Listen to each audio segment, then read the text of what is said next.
Hello, everyone. It is my pleasure to introduce today our seminar speaker, Dr. Cristal Hill.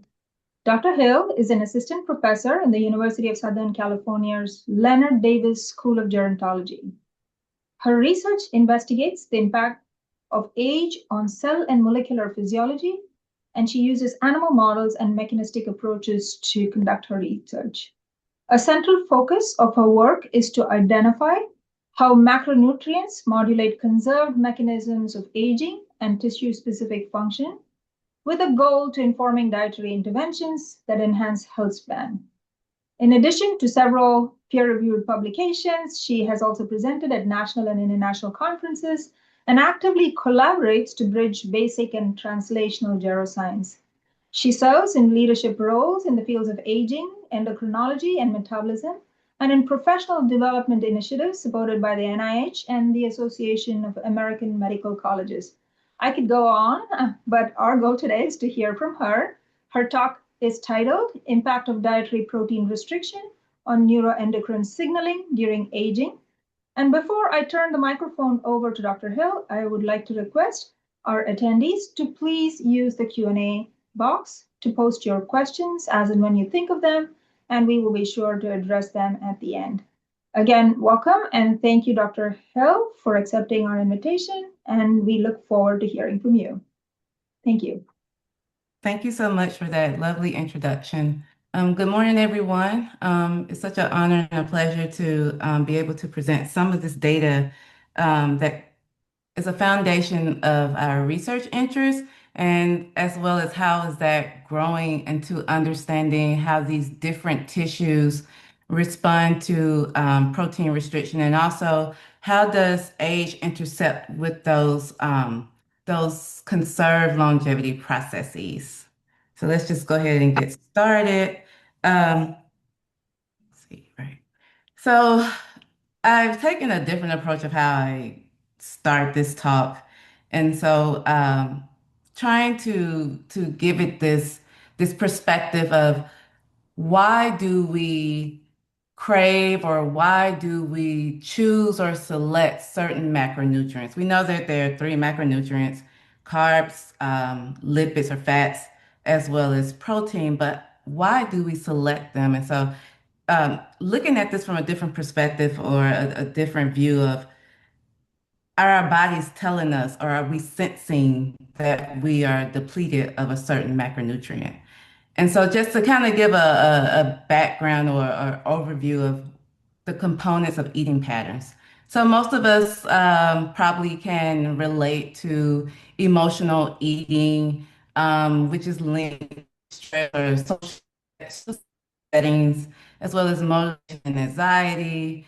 And these are primarily influenced by ghrelin, GABA, serotonin, and cholesterol. So just simply speaking here, that high levels of cholesterol is associated with increase of carbohydrate products or some sugary, also sometimes salt.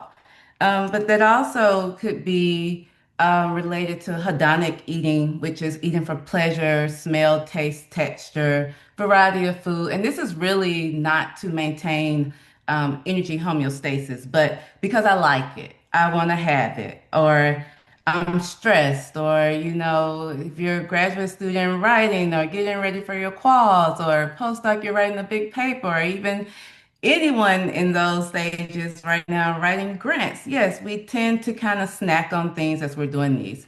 But what about homeostatic eating? And so this is the process when you respond to metabolic needs and deficit cues. And so just kind of in this little figure here, you have hunger, which acts from signals as well as from the adipose tissue that drives changes in the brain to make you secrete certain hormones or respond to certain hormones, and that helps you maybe possibly select certain macronutrients. Another way to think of this, animals wow have to navigate their food consumption from this large nutritional landscape. So they have plenty of things. So even I didn't know this, that cows or bovines will consume bones when they're feeling calcium or phosphorus depleted, so a depletion in minerals. They would do that. Mountain goats will risk their lives to lick salt off of the side of a mountain. If you have a puppy, or not even a puppy, I have a puppy sitting right here, but if you have dogs, you can notice sometimes that they will go to the backyard and they will lick the fence or lick brick. And so those are signs or signals that these animals may be deficit in a mineral or so. And so another way is, why do animals select, such as bears, they hunt or they catch salmon, which is really hard. But at times they like to graze or find honey or something like that, which is much easier. So why extend so looking or trying to consume protein products? Another perspective is just times or changes in life. So pregnancy may exert some changes or some cues to consume certain foods during gestation period. So just to give a overview of how the body may be forcing you to choose a certain macronutrient. And so a lot of this work started back during my postdoc and trying to understand what drives this food preference. Again, say animals in the wild, they have this large nutritional landscape. And so is there a signal that could force or drive them to understand their reduction in protein and how do they satisfy those nutritional needs? So what's well established is understanding energy homeostasis, that the brain senses and responds to energy restriction. And so as you can see here in the schematic, from the adipose tissue, leptin circulates or goes to the brain, works within the hypothalamus, and that could also drive, and there are other hormones too, but just to be simplistic here, drive food intake and energy expenditure. And so we wanted to test or understand how or could there be a factor for dietary protein homeostasis? And so we questioned, are there similar mechanisms that exist to respond to dietary protein? How does that act in the brain? Does that have any effect on lifespan? So before I get into all of that, it's always important, well, I think it's important to go over these dietary interventions that have been categorically known to reduce the onset of age-related diseases. And I'll start here with calorie restriction. We all are aware that it is the golden standard. And so this is a reduction in the total calorie intake by 15 to 40%. And this was this was highlighted by some of the early studies from McKay and Cartwell that if you restrict, um, these are rats, if you restrict calories, that actually increase or reduce body weight gain, or they had lower body weights, but they also had extended lifespan. And some of the most recent studies in the rhesus monkey that if you calorie restrict, these animals live longer and they actually have some improved health measurements and metabolic outcomes, and they also look better. So this has been proven time over time that calorie restriction overall improves lifespan or extends lifespan and improves metabolic health. And now it's just really great how we're getting into the molecular adaptations of these diets. Now, there are other flavors of these dietary interventions. I'm just going to go through them quickly here. That you have fasting. This includes time-restricted feeding, intermittent fasting, and periodic fasting. You have the ketogenic diets, which are just very low in carbohydrate. And then there are a couple of different diets that fit the reducing the amino acids. And so this could either be total protein restriction or a single amino acid by methionine restriction, as well as BCAA restriction. And so, what's important to note here to understand is that all of these diets, in form or fashion, they reduce obesity, reduce the risk of metabolic health or metabolic syndromes, as well as cancer. They have been shown to be neuroprotective, improve immune function, as well as increase autophagy within the cell.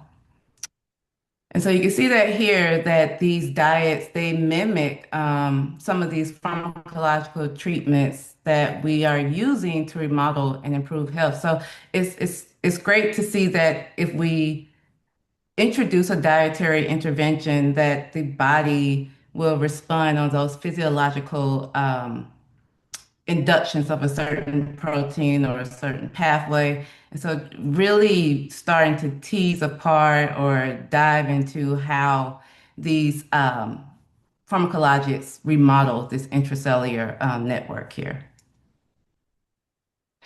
So my lab studies protein restriction, and I always kind of laugh at the reason why or how I got into protein restriction or my interest grew into this particular topic. As a graduate student, I understood from fats and carbs as one of the or two of the macronutrients that actually people paid attention to as far as losing weight or improving health. But really, and protein intake was to be highest. And so, what was a interest of mine is why would you want to protein restrict? And so that's how I dived into this topic during my postdoc. Um, why would you want to protein restrict? And how did that improve health? So what I come to find over the years is that it was nothing new. And so some of the earlier studies were done by Slunker in 1931. And I should just say that there were modifications of protein restriction in the early calorie restriction studies as well. But this has been growing over the years to try to understand how protein and amino acid restriction relates to aging and those how it relates to male and female changes as far as metabolic health. Also, the single amino acid restriction, how it extends lifespan. So it's just been growing and growing and growing and growing. And this figure here kind of gives you a overall view from small organism to the most complex of humans. That low protein diet has been shown to increase lifespan. But in humans, we don't have that data, but we do know that there's an increase or an improvement in health span, and those age-related diseases are reduced. So to go back and compare, since we're studying protein restriction, compare it to the golden standard. There are many similarities between these diets: fasting glucose, triglycerides, insulin, as well as inflammation have been shown to be reduced when you compare the two. Energy intake is reduced, and energy expenditure is reduced during calorie restriction, lean mass and fat mass. But interestingly, with protein restriction, there's an increase in energy intake as well as energy expenditure, but you do get the reductions in lean mass and fat mass. They also have similar molecular mechanisms that are changed or adapted. Protein restriction and CR have been shown to reduce mTOR, increase AMPK, autophagy. They both reduce IGF-1 and sirtuin-1. Sirtuin-1 is increased during calorie restrictions. There's some question about that with protein restriction. And so what makes them different is that protein restriction increases FGF21 levels. And so this is where it all started for me, is understanding some of the work from my postdoc advisor, is that if you restrict an animal or a mouse as early as day with protein intake, as early as day 4, you see this increase in FGF21. And this lasts out to 14 days. So, okay, now we understand that FGF21 is an endocrine signal of protein restriction. And I always like to go back and kind of dive into what is FGF21. Well, there are three types of FGFs or families. There's endocrine, paracrine, and the endocrine FGFs, which three major circulating FGFs are 19, 21 and 23, 19 being involved in bowel, 23 in bone, and 21 in more the metabolic changes. What makes these also different is that they have a co-receptor called a beta-klotho receptor, and that receptor must dimerize with the FGFR1 receptor in order to elicit a response within the cell. And so just here is a schematic showing that FGF21 has many roles and on different tissues, mostly mainly synthesized and secreted from the liver, but can act on other distant tissues. Like I said, it has a strong affinity affinity for the FGFR1 bound to the KBL. Is mainly expressed in the liver. It was known as a metabolic regulator, and importantly, it crosses the blood-brain barrier.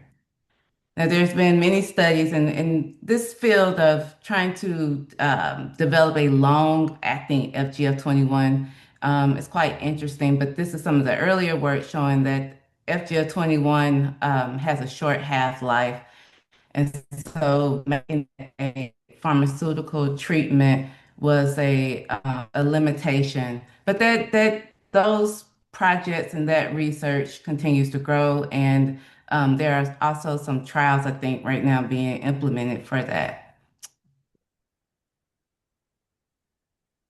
So going back to the beginning of this work is understanding that the low protein fed animals increase FGF21 levels.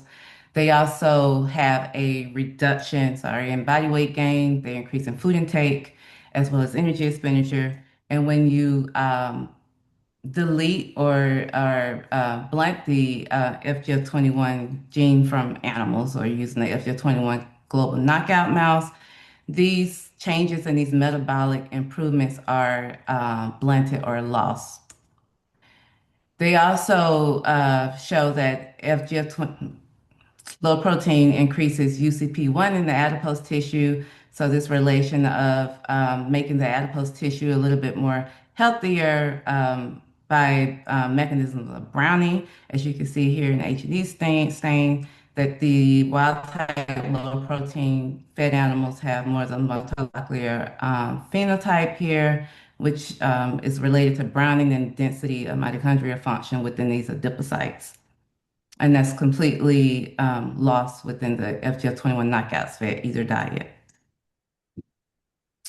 So this is just a kind of a summary of other diets that have been shown to induce circulating FGF21. For now, diet is the most potent induction or driver to increase these levels. Large amounts of carbohydrates while keeping protein low, which also induce FGF21. There are some changes within ketogenic diets in rodents, just to know that the rodent ketogenic diet has very low amounts of protein, so that may also be driving some of these changes that you see in ketogenic fed rodent studies. Protein restriction has also been related or can be translational to human health. So this is one of the first studies by the Longo lab showing that low protein diet reduces IGF-1 and overall mortality in 65 or younger, but not the older population. So as you can see here, ages 50 to 65, low protein reduce their IGF-1 levels and their risk for diabetes or cancer or mortality. But those changes were not, or those improvements were not observed in individuals that were 66 and older. And so recommended that it is not feasible to assess or to induce low protein diets or dietary protein restriction in older populations. There's also understanding that in another clinical trial, it's the proof study. This is an overfeeding study, but within this study, there are varying percentages of protein in the diet. And just looking at the serum from these individuals that were fed the low protein diet, they had increases in energy expenditure, and there were no changes with energy intake or a reduction of energy intake. And these samples were obtained from the calorie study. So the central focus of all of the research I'm going to talk about today is understanding the tissue specificity of where are the actions required for FGF21 to alter these tissues and how is this related to metabolic health. And so I'm going to go over some of how that influenced or that gave foundation for the new work that I'm doing in my lab. And so the question here are the beneficial metabolic effects of a low protein diet primarily driven by the adipose tissue or the brain. And through this, we'll look at this homeostatic adaptation of feeding behavior, metabolic health, metabolism, the site of action, aging, longevity, some new data, adipose tissue remodeling, as well as liver adaptations. So again, the FGF21 must work through this FGFR KLB beta klotho receptor. And so we created two mouse models where we knocked down KLB in the adipose tissue as well as in the hypothalamus using the CAMK2A Cree mouse, just to show that we confirmed that there was a knockdown of the KLB signaling in the IWAT in the back, and we maintain this in the liver. And then our brain knockouts or hypothalamus knockouts, we knock down KLB with maintaining KLB levels in the IWAT back and the liver. So first, in the adipose tissue where we knock down KLB, these animals respond to a low protein diet.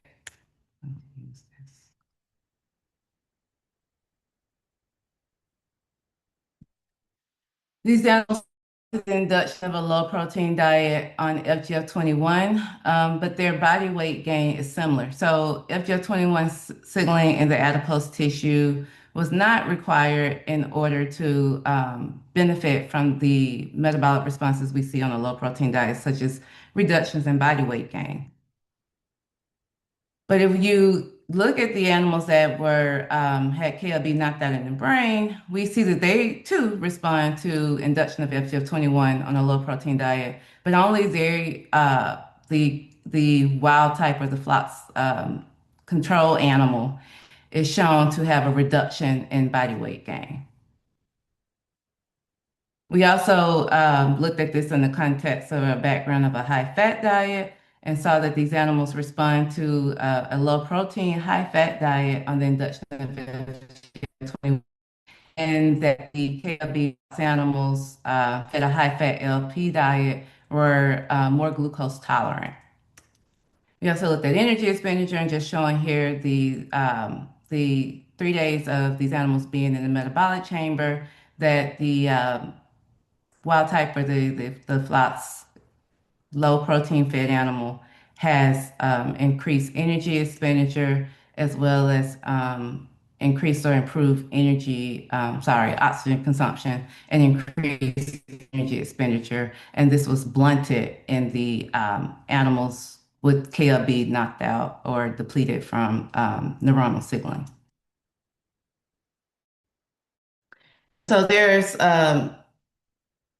literature that relates or that have shown us that protein restriction influences drinking of a single macronutrient. And so our question was, can FGF21 drive these changes in food choice, meaning the protein appetite? Could we make an animal feel protein restricted? And so we tested that by administering FGF21 to the hypothalamus or by ICV injection of FGF21, and we measured how much protein compared to a carbohydrate, maltodextrin, liquid that these animals consume.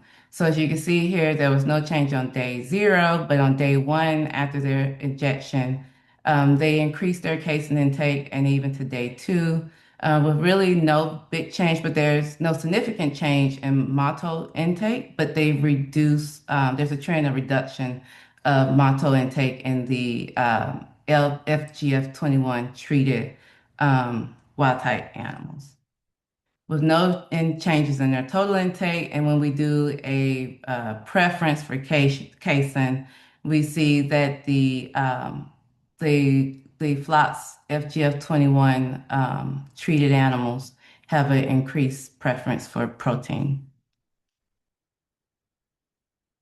And so what I've shown you so far is that these data represent that FGF21 signaling from the liver to the brain coordinates this adaptive metabolic and feeding behavior responses during a low protein diet. As you can see that these animals that were considered the wild type normal reduced their body weight gain as well as their preference for casein when treated with FGF21.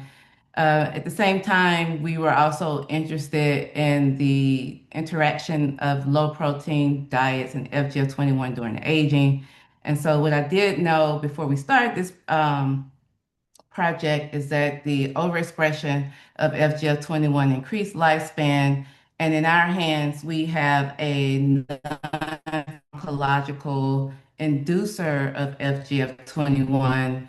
And so, what was the functional role in these in this context as far as lifespan, how metabolic health changes as you age? And so, at the same time, I was doing the tissue specificity projects, started on this longevity project. And so, as you can see here, that we had a couple of cohorts. So the lifespan cohort consisted of wild types and FGF21 knockouts. We put them on a diet and we just let them live. And around 20 months of age, we did a frailty index. And just jumping into the data here, you can see between the wild types fed a low protein diet and a control diet.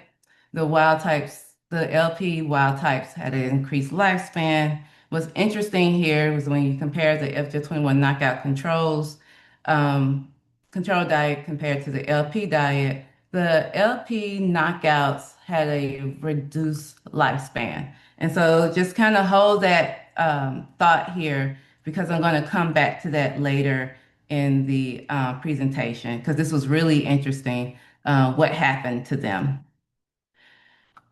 So just going back to the lifespan cohort, we did their body weight gains out to about 30 months of age. And you can see that even the FGF21 knockouts on the low protein diet, they start to fall off within their body weights. And so we see that they are starting to get smaller, but the wild type LP fed animals kind of maintain this reduced body weight gain throughout a prolonged lifespan. We also did an adapted frailty index for the Susan Howlett frailty index. And we see that these animals that were fed a low protein diet or the wild type low protein fed animals have a reduction in frailty index for alopecia, which combined scores, right? Alopecia, coat condition, distended abdomen, kyphosis, and just overall look body score. Along with that aging cohort, we matched that with the metabolic cohort. And so from 3 months of age to 22 months of age over time, we were able to do or assess these metabolic measurements for glucose homeostasis or glucose usage, energy expenditure. We also did some motor coordination and neuromuscular function testing. And so for all of these are taken at 22 months of age. And so in the serum, we see that the low protein fed throughout this time frame, animals have an increase in FGF21 levels with no changes in the knockouts. We continue to see the reduction in the body weight gain. And very similar, we start to see the drop off of the FGF21 LP animals as we saw the body weights in the lifespan curve. And overall, that these wild type low protein fed animals had a reduction in body weight gain compared to their control counterparts fed a control diet, and no changes in the knockouts fed either diet. We also see the major reduction in the fat gain of wild type low protein fed animals. And we also see what we've reported this reduction in the lean gain. But it's really important to understand that this is just the absolute, and we did the percentage because these animals are smaller. So when you take the percentage of what their lean gain is over their total mass, there is no difference within these lean gain values. As we've continued to see, we see this increase in food intake in the low protein fed wild type animals.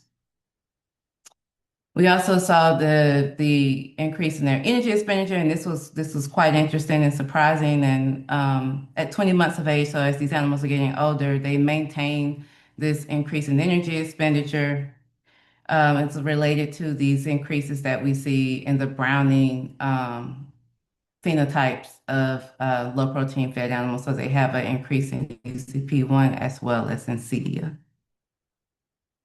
We also looked at some genes in the white adipose tissue, since this is where we see most of this thermogenic adaptation happening. And we see that these genes for fatty acid metabolism are only increased in the low protein fed wild type animals. So I mentioned that we were really interested what happened to the low protein fed KOs. And since a grad student, I've always kind of been interested in adipose tissue. Like it's um, ways, it's simple here, ways of getting bigger or smaller, and what happens within that adipocyte that is related to metabolic health, or for us to understand insulin sensitivity. Why are we so concerned with it? Um, why are people so concerned with it? So I started there first, is with the adipose tissue.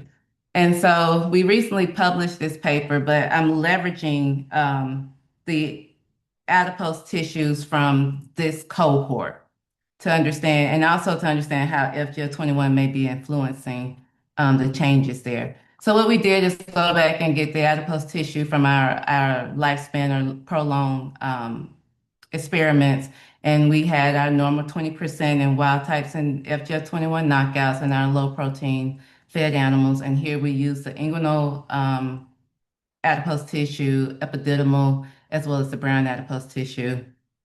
I looked at some and did some qPCR as well as some buck-seq. And so what our central focus was to understand the role of LP-induced FGF21 on senescence and adipose tissue during aging, and how this induction of FGF21 in circulation may be related to the SAS associated phenotype. And so just looking at the target genes, we started off here and saw that P21 was significantly reduced in the low protein fed animals, as well as this is the wrong one. Induced in the low protein fed and reducing the low protein fed animals. And then we also saw that the senescence beta gal was reduced, or assay in whole tissue was reduced in the IWAT of the low protein fed animals. We then took those tissues and sent them out for buck-seq. Really exciting or interesting to see that we saw the diet-induced thermogenesis was only increased in the wild type low protein fed animals, with none of those changes happening or occurring in the knockout animals. Other processes that seem to be increased in the knockouts was regulation of LDL clearance, so respiratory burst and inflammatory responses. So trying to understand what is happening in distant tissues, meaning that subcutaneous adipose tissue is one of those tissues that seems to, or been known to be like a healthier, or having that tissue doesn't put you at risk for metabolic syndrome or like diabetes or such. So then we looked into the visceral adipose tissue by using the epididymal fat, and we saw that there was a reduction in mostly in pathways that were related to inflammation. So now where we are is going back and trying to understand what happened in the liver because we're trying to get a full picture of what happened to those KOs. And so again, we're leveraging tissues from that lifespan or that prolonged study using the wild types and the FGF21 knockouts. And here we're able to look at the diet effects within the same genotype and then compare the genotypes on the same diet and then the genotype and the diet interaction. And what made us do that is that in the lifespan study or the prolonged study, we did some H&E stains on the liver tissues as in the supplemental figure, and we saw that there was less damage or less lipid occurrence within the wild type LPs, and we see this increase in the FGF21 knockouts fed either diet. And so that gave us a little bit more push on what is actually happened, or we should question and investigate this a little bit more. And so this is just a snip of the data here is that what we see in the wild type versus wild type LP versus the wild type NP is that these biological processes for fatty acid metabolism, lipid metabolism, regulation of lipid metabolic processes, as well as ketones are reduced within the wild type LP fed animals. And you see that these same processes are increased in the FGF21 knockout low protein fed animals when you compare them back to their wild type same diet fed cohort. So it's kind of reflective here in this stain that was recently published, and now we're showing these biological processes are what are related to these cellular or the cellular change here. We also saw that this translation and ribosome biogenesis was up, which seems to be driven by LP diet. And so just showing here just a heat map that these genes are reduced in the wild type LP fed animals. And you see even almost a shift in the genes that are increased within the FGF21 control NP compared to the LP fed animals, that they have this increase in this lipid metabolic process. And so, what are the limitations of our studies? Some thoughts to consider. Test these mice on heterogeneous background. It's been shown that genetic variation has shown to improve or blunt these metabolic responses on some diet interventions on health span as well as lifespan.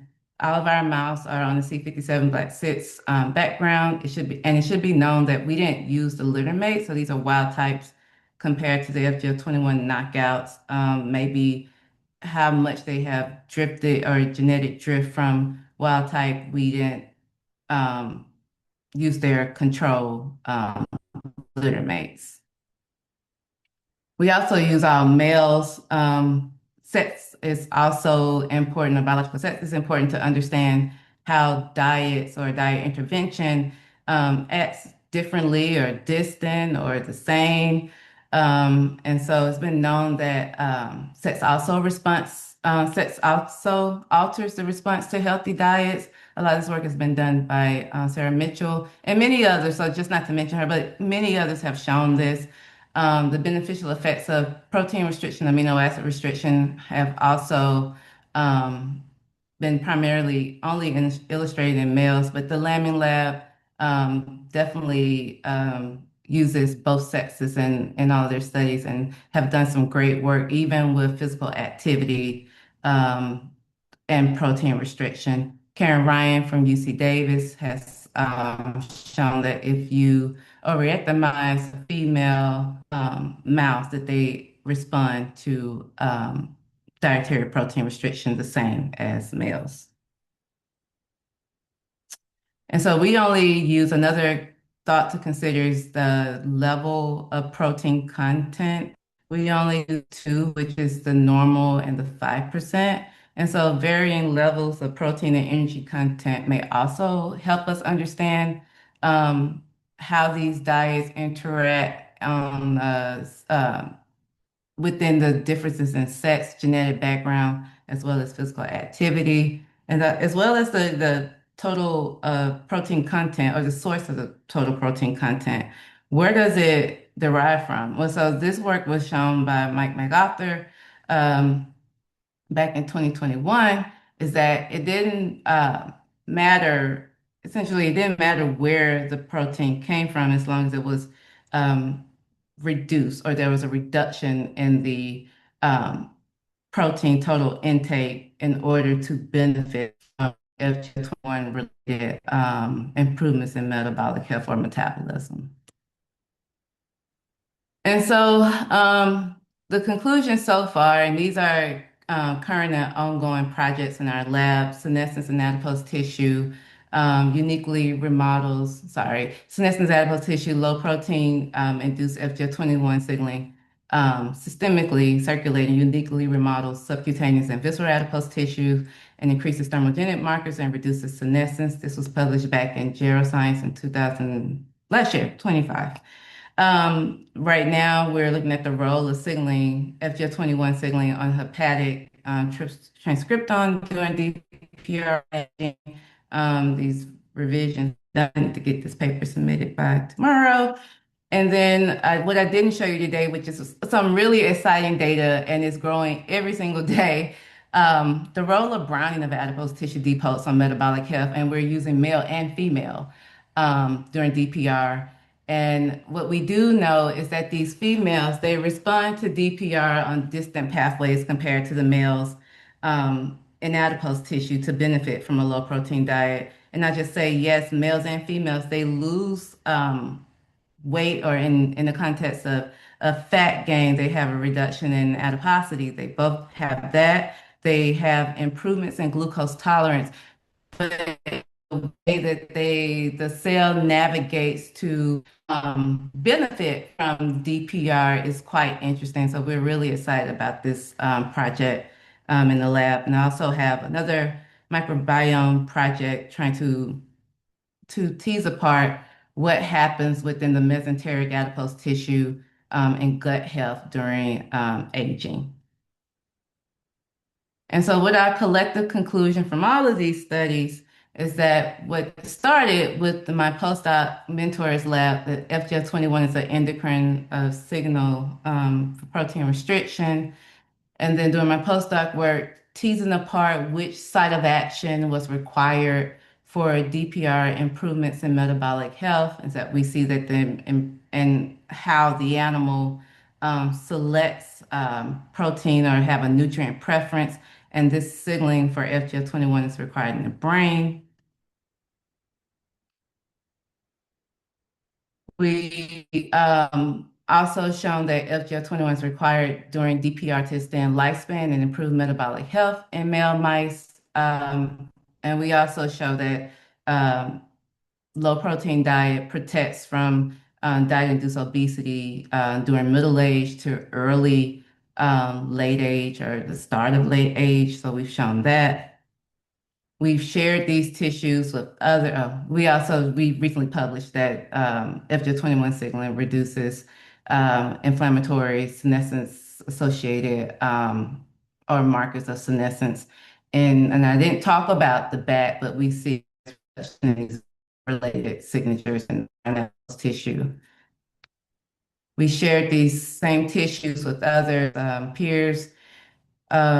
And we showed that F21 prevents low protein induced renal inflammation in aged mice.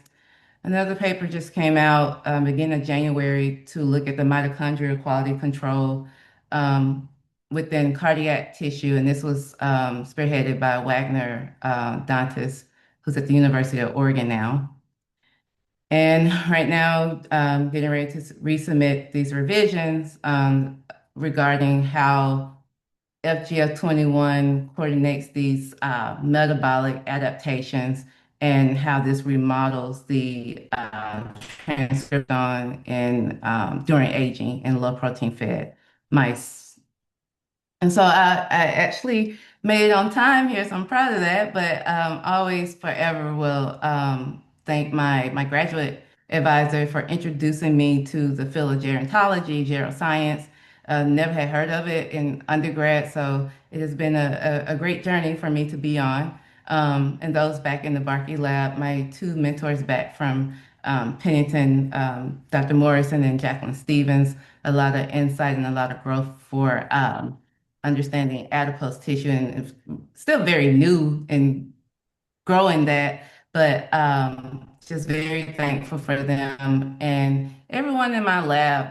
It's been great. My lab started 2023, so we are completed 3 years and 3 months. And so I just would like to thank all of them from the Hill Lab and my collaborators. And none of this could have been done without any funding. And with that, I will stop at 9:45 and I'll be glad to take any questions. Right.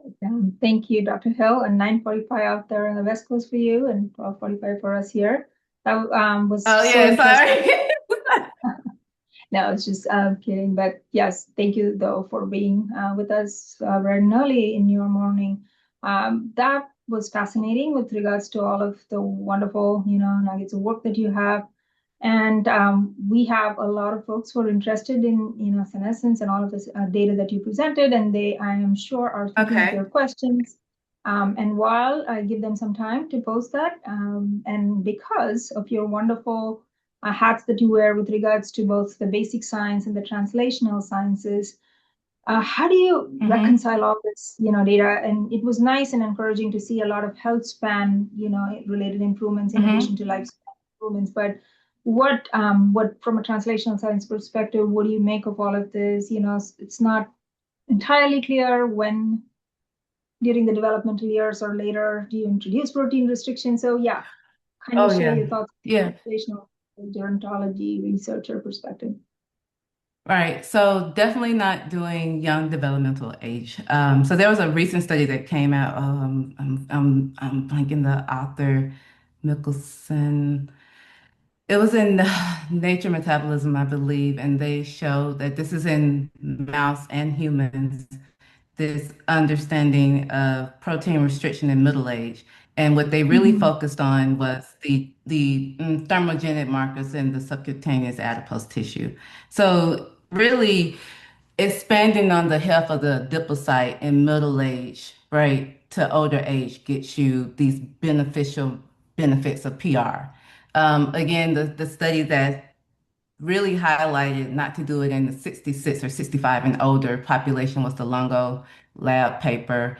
And that would be because you introduce the risk for frailty, sarcopenia, muscle disorders, which I agree with. And so there's this fine age range for you to introduce these diets. Also, there are new studies looking at this in female mice to understand the sex differences, which we have some new data on that. We're excited to share what we see doing this at an older age. What are what is the cost here? And I'll just leave it at that because I didn't want to share her data. Absolutely. But Yeah, that is what we grad can student is responsibly say as doing, yeah, scientists. oh my God, it's so exciting to see this data. And I'm glad that, we at least can contribute that to this topic of how females at older age compared to males may have some divergent or some distant responses. And what is that cost? Like, what is the cost of them doing that? So, Right. Yeah. Thank you so much. We have our first question from Dr. Shang Dongwa. He says your data on the role of protein restriction on hepatic FGF21 signaling and lipid metabolism are very interesting.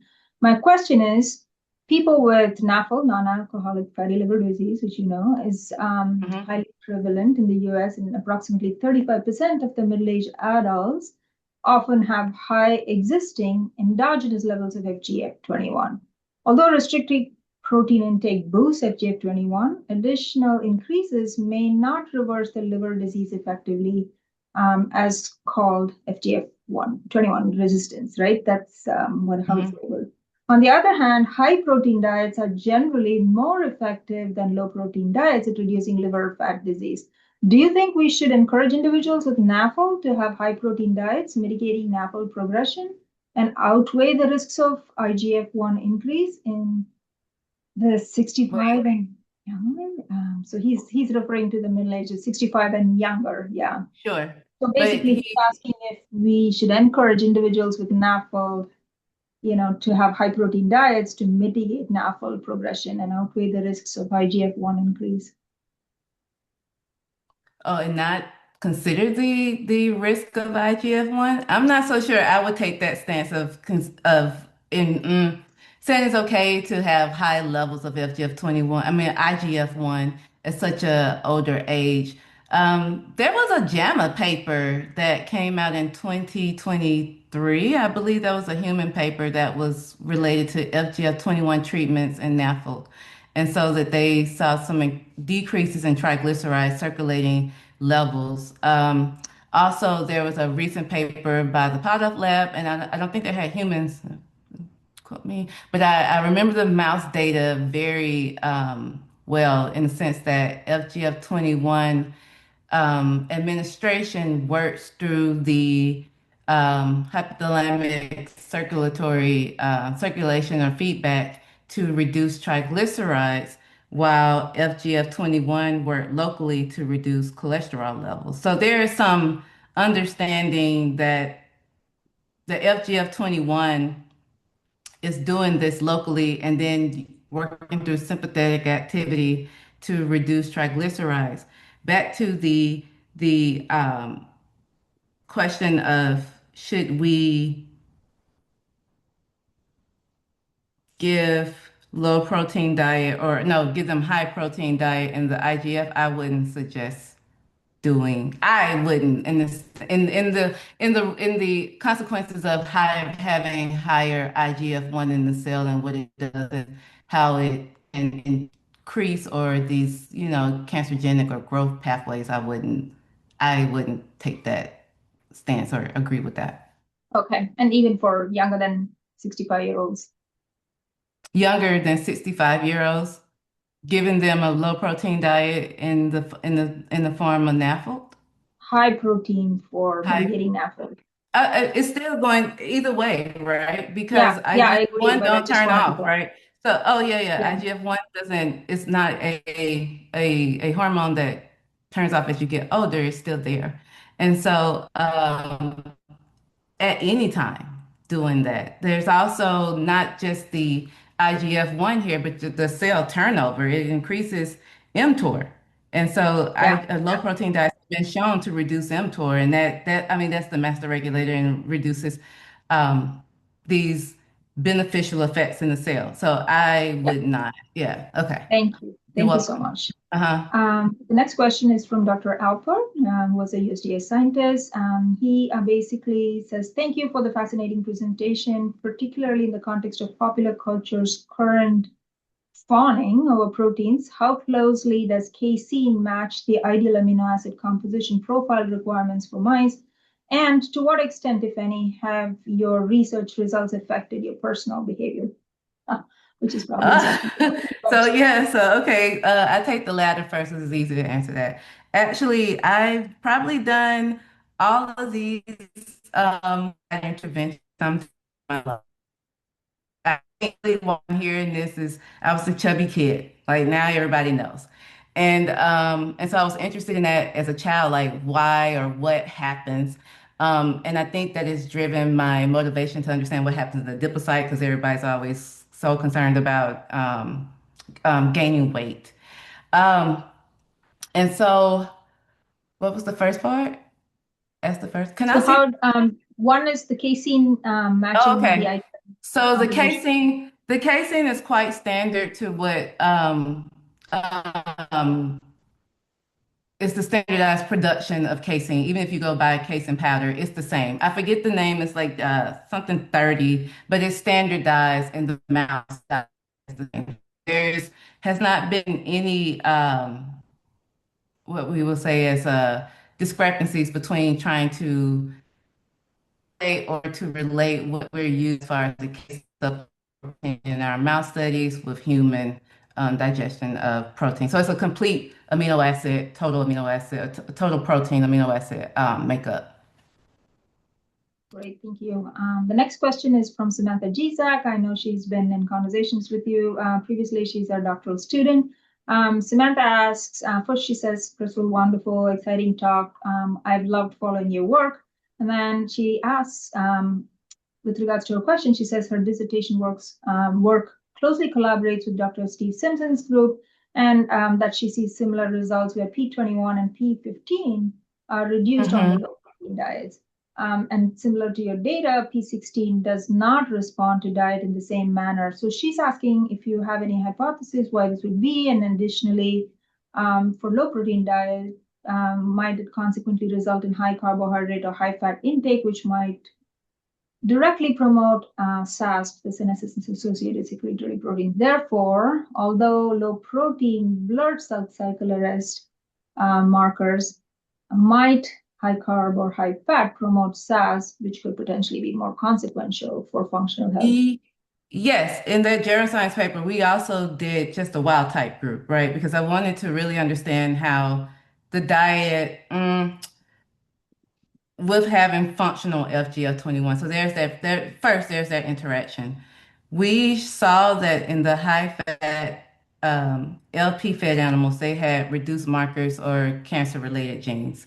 And so we kind of grouped that into understanding this whole growth turnover mechanisms that low protein, high fat even was beneficial on some of those markers, meaning to reduce the likelihood or the risk of senescence within the adipocyte. And we did this in IWAT as well as the visceral or the EY adipose tissue. And again, all these are males, but they are old males.